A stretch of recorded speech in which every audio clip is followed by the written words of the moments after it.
Hi, Happy New Year! Welcome to the corner of the internet where I talk about women's work that has been appropriated, overshadowed, downright stolen by the men they trusted, they worked with, they lived with. Let's talk about Ada.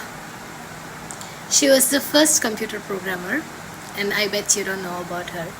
Some of you will, but we all know Charles Babbage.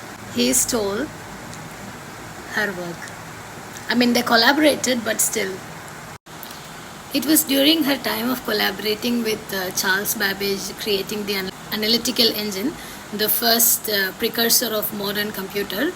She recognized its potential beyond computing, and also while translating an Italian article, she wrote the first computer program. Babbage often dismissed Ada's contribution. He never saw her as a secondary.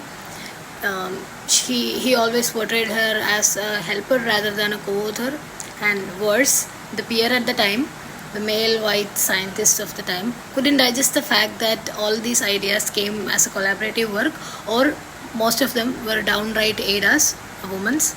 It was something that they couldn't digest. Posthumously, she have been recognized as a computing pioneer, and we now celebrate Ada Lovelace Day in October for highlighting women's contribution in STEM.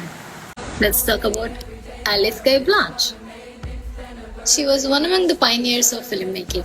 Apart from being the first woman to direct a film, she also introduced narrative storytelling and special effects, which later became the foundation of filmmaking. She also introduced the use of color and non-linear storytelling. Due to the gender bias in the industry at the time, most of her work has erased till 2018.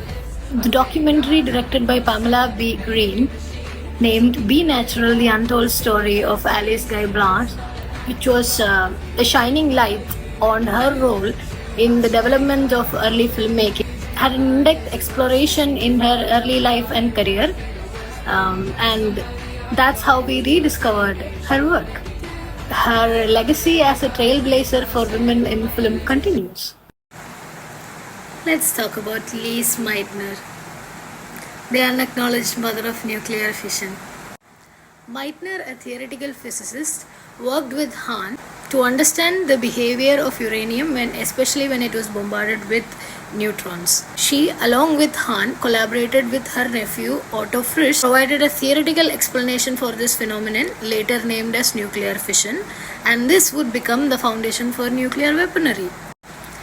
In 1944, Otto Hahn received a Nobel Prize for his contributions in nuclear fission. Meitner, who actually theoretically proved all of this, was completely ignored by the Nobel Committee. So, gender bias in the Nobel Committee was quite prevalent at the time. Since then, she have become a poignant reminder of gender disparity and discrimination in women in science. So yeah, another great discovery from a woman, and another misstep from men. Let's talk about Rosalind Franklin, the unacknowledged contributor in the discovery of DNA double-helix. Franklin was a pioneer in X-ray diffraction, and she joined King's College London and was working with a team of scientists who were trying to identify the structure of DNA at the time. And her most notable work, photograph number 51, which showed the double helical nature of DNA, was used without her knowledge.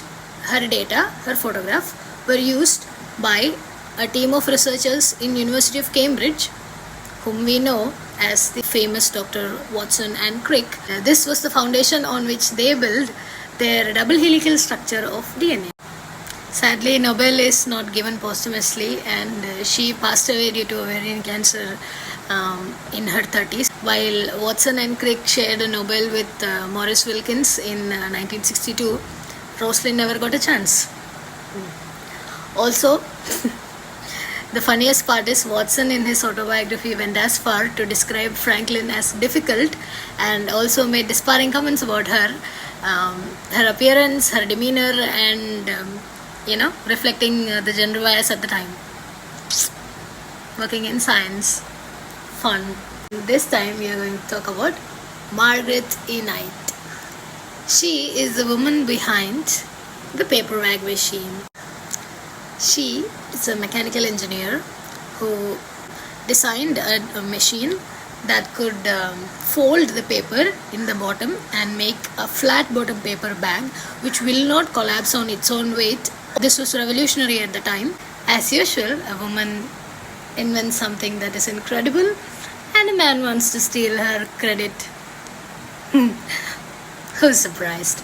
Anyway, in 1870, the man worked with her, Charles Ann. He tried to file a patent under his name for her work, and this time, a small step for women, she fought back and she filed a lawsuit against him, and in 1871 she won the lawsuit and won the patent back. Margaret will forever be an amazing mechanical engineer and a pioneer in fighting for intellectual property rights and against the gender discrimination in the patent process. So yeah, that's the story.